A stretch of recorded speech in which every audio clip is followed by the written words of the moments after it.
అన్ని వ్యవస్థలను తమకు అనుకూలంగా మేనేజ్ చేయడంలో చంద్రబాబు నాయుడు గారిది అందివేసిన చేయి. ఆయన అధికారంలో ఉన్నా, ప్రతిపక్షంలో ఉన్నా తమకు అనుకూలంగా అన్ని వ్యవస్థలను సమన్వయపరుచుకొని, అన్ని వ్యవస్థలు తనకు అనుకూలంగా ప్రభుత్వానికి అప్పుడు అధికారంలో ఉన్న ఆహ్, పార్టీలు ఏవైతే ఉన్నాయో వాటికి వ్యతిరేకంగా వాళ్ళని మలచడంలో, తీర్చిదిద్దడంలో ఘనాపాటి చంద్రబాబు నాయుడు. నిమ్మగడ్డ రమేష్ కుమారు వైసీపీ ప్రభుత్వం అధికారంలో ఉన్నప్పుడు ఎలక్షన్ కమిషనర్గా ఉంటే ఆయన ఎలాగైనా సరే ఎన్నికలు వాయిదా వేయాలని చాలా ప్రయత్నాలు చేసి వైసీపీ ప్రభుత్వం ఎన్నికలు జరపమన్నప్పుడు జరపకుండా సరిగ్గా కోవిడ్ టైంలో ఎన్నికలు జరపడానికి చాలా ప్రయత్నాలు ప్రభుత్వం వద్దన్నప్పుడు ఎన్నికలు జరిపించడానికి, కావాలనుకున్నప్పుడు దాన్ని వాయిదా వేయడానికి ప్రతిపక్షంలో ఉన్న చంద్రబాబు నాయుడు ఆడించినట్లుగా ఆడిన నిమ్మగడ్డ రమేష్ కుమార్ ఆ రోజున ప్రభుత్వానికి వ్యతిరేకంగా, వైసీపీ ప్రభుత్వానికి వ్యతిరేకంగా పనిచేస్తే, ఈ రోజున ఇప్పుడు ఎలక్షన్ కమిషన్గా ఉన్న మీనా గారు కూడా ప్రభుత్వానికి వ్యతిరేకంగా చంద్రబాబు నాయుడుకి అనుకూలంగా చాలా నిర్ణయాలు తీసుకోవడం జరిగింది. దేశంలోని తెలంగాణ రాష్ట్రంతో పాటు చాలా రాష్ట్రాల్లో అంతకుముందు అమలు చేస్తున్న పథకాలు ఏవైతే ఉన్నాయో అవి ఎలక్షన్ కోడ్, ఎన్నికల కోడ్ వచ్చినా కూడా అవి ప్రజల ఖాతాలోకి డబ్బులు మళ్లించిన సందర్భాలుంటే ఒక్క ఆంధ్రప్రదేశ్లోనే దానిని అడ్డుకున్న చరిత్ర మీనా గారిది. ఒకవేళ ఆ పథకాల రూపంలో డబ్బులు ఖాతాదారులకి, ప్రజలకి ఖాతాలోకి వెళితే అది ప్రభుత్వానికి మేలు చేస్తుందని తెలుగుదేశం పార్టీ, చంద్రబాబు నాయుడు, నిమ్మగడ్డ రమేష్ కుమార్తో పాటు చాలా మందిని మేధావుల ఫోరం అని ఒకరు ఏర్పాటు చేసి దాని ద్వారా అడ్డుకోవడానికి ప్రయత్నించడం, దానికి ఎన్నికల కమిషనర్ మీనా గారు తలొప్పడం, ఆ విధంగా చాలా పథకాలకు అప్పటికే రిలీజ్ చేసిన డబ్బులు కూడా వాళ్ళ ఖాతాలోకి జమ కాకుండా వీళ్ళు సమర్థవంతంగా అడ్డుకొని ప్రజలు నానా ఇబ్బందులు పెట్టిన సందర్భాలు ఈ రోజున జరుగుతున్నాయి. అలాగే పెన్షనరీ విషయంలోనూ పెన్షన్లు తీసుకోవడానికి వాలంటీర్లు వెళ్లకుండా వృద్ధుల్ని, వికలాంగుల్ని చాలా అగచాట్లు పెట్టిన వీళ్ళంతా కూడా ఎన్నికల కమిషనర్ ప్రభుత్వం చెప్పిన మాట వినకుండా ప్రతిపక్షాలు చెప్పే మాటకు తలొగ్గి దేశంలో ఎక్కడా లేని విధంగా పోస్టల్ బ్యాలెట్ల విషయంలో ఒక మెమో తీసుకురావడం జరిగింది. దాని ప్రకారము ఎవరైతే పోస్టల్ బ్యాలెట్ ఓటు వేస్తారో వాళ్ళ బ్యాలెట్ వెనకాల వాళ్ళు ఏ గెజిటెడ్ ఆఫీసర్తో సంతకం చేయించారో సంతకం,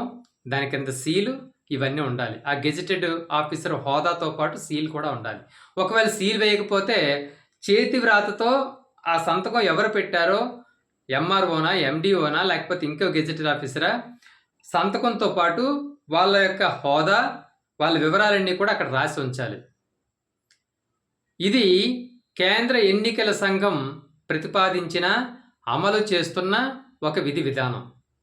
కానీ రాష్ట్ర ఎన్నికల సంఘం అధికారి మీనా తెలుగుదేశం ప్రభుత్వం డిమాండ్ చేసిన క్రమంలో ఎలాంటి హోదా గురించి రాయకపోయినా, ఎటువంటి సీల్ లేకపోయినా సంతకం ఉంటే చాలు, అది ఏ కౌన్కిస్గా కొట్టం, ఏ గెజిటెడ్ ఆఫీసర్ సంతకం చేశారో తెలియకపోయినా ఒక సంతకం ఉంటే చాలు, ఆ బ్యాలెట్ అనేది చెల్లుబాటు అవుతుంది అని తెలుగుదేశం పార్టీ వారు చేసిన విజ్ఞప్తి మేరకు దాన్ని మెమో తీసుకురావడం జరిగింది. దీనిని అంటే ఈ విధంగా చాలా అక్రమాలు జరిగే అవకాశం ఉంది, ఏ అధికారి సంతకం పెట్టాడో తెలియదు కాబట్టి ఇలాగా దొంగ ఓట్లు పడే అవకాశం ఉందని వైసీపీ పార్టీ చేసిన విజ్ఞప్తిని కూడా తోసిపుచ్చితే వైసీపీ పార్టీ హైకోర్టుకు వెళ్ళడం జరిగింది. దీని మీద స్పందించిన కేంద్ర ఎన్నికల సంఘం ఇది కరెక్ట్ అయిన విషయం కాదు, కాబట్టి ఆ హోదాకు సీలైనా ఉండాలి, ఆ అధికారి యొక్క వివరాలైనా వెనకాల రాసి ఉండాలి, అలాంటి ఓట్లు మాత్రమే చెల్లుతాయని స్పష్టంగా ఆదేశాలు ఇవ్వడం, ఇప్పుడు తెలుగుదేశం పార్టీకి అనుకూలంగా ఏ మెమో అయితే ఎన్నికల సంఘం జారీ చేస్తుందో ఆ మెమోని తిరిగి వెనక్కి తీసుకోవడం జరిగింది. ఈ విధంగా పోస్టల్ బ్యాలెట్ల రూపంలో చాలా దొంగ ఓట్లు పొందుపరిచి లాభం పొందుదామనుకున్న తెలుగుదేశం పార్టీకి గట్టి ఎదురుదెబ్బ తగిలింది. కానీ ఈ ఎన్నికల సంఘం, రాష్ట్ర ఎన్నికల సంఘం అధికారి మీనా తీసుకున్న నిర్ణయాన్ని మళ్ళీ వీళ్ళు ఏదో విధంగా విజ్ఞప్తి చేసి దానిని యథాతథంగా అమలు చేయాలి, సంతకం ఒకటి ఉంటే సరిపోతుంది, దాని వివరాలు అవసరం లేదు, సీల్ అవసరం లేదు అని మళ్ళీ ఒకవేళ తెలుగుదేశం పార్టీ, చంద్రబాబు నాయుడు విజ్ఞప్తి చేస్తే మళ్ళీ దానిని మీనా గారు దాన్ని తీసుకొస్తారా లేదా అనేది ఇప్పుడు వేచి చూడాల్సిన అంశం. అంతేకాకుండా ఈ మీనా ఎన్నికల సంఘం అధికారి మీనా తెలుగుదేశం పార్టీకి అనుకూలంగా పనిచేస్తున్నారనే విషయంలో చాలా సందర్భాల్లో ఇప్పుడు రుజువయ్యాయి. అలాగే ఇప్పుడు సజ్జల రామకృష్ణారెడ్డిని అరెస్ట్ చేయాలంటూ తెలుగుదేశం మీడియాలో రకరకాల వ్యాఖ్యానాలు చేస్తే ఆ వ్యాఖ్యానాల గురించి మీనా గారిని ఒక రిపోర్ట్ అడిగినప్పుడు ఆయన చెప్పిన సమాధానం ఏంటంటే, పోస్టల్ బ్యాలెట్ల విషయంలో కౌంటింగ్ కేంద్రం దగ్గర ఎవరైనా అతి చేస్తే వాళ్ళని తీసుకెళ్లి అరెస్ట్ చేసేస్తాము అని ఒక ప్రకటన ఇవ్వడం జరిగింది. ఈ పోస్టల్ బ్యాలెట్ల విషయంలో చాలా అనుమానాలు ఉన్నాయని వైసీపీ పార్టీ వాళ్ళు అబ్జెక్షన్ చేస్తున్నారు కాబట్టి అక్కడ ప్రధానంగా పోస్టల్ బ్యాలెట్ల వివాదంలో ఏదైనా సందేహాలు ఉంటే వైసీపీ వాళ్ళే రైజ్ చేస్తారు కాబట్టి అలా రైజ్ చేసిన ఏజెంట్ని తీసుకువెళ్ళి జైల్లో పెడతామని పరోక్షంగా మీనా గారు చెప్తున్నారనమాట. అంటే Telugu Desam party media, Telugu Desam party నాయకులు ఏదైతే చెప్తారో దానిని యథాతథంగా మీనా గారు పాటిస్తున్నారన్న విషయం ఇక్కడ స్పష్టమవుతుంది. ఇలాంటి అడ్డంకులన్నీ ఎదిరించి, ఇలాంటి కుట్రలన్నీ దాటి వైసీపీ ప్రభుత్వం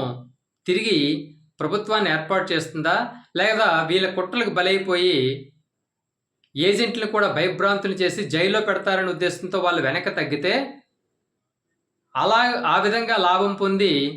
ఏదో కొన్ని సీట్లు 1000-2000 మెజార్టీలో వచ్చే సీట్లు ఏవైతే ఉన్నాయో వాటిని మతలబు చేసి గెలుపొందుదామనే ఉద్దేశంతో చేస్తున్న కుట్రకు మీనా గారు కూడా సహకారం అందించేటట్లుగా ఇప్పుడు ఉన్నది కాబట్టి ఆ విధంగా కొన్ని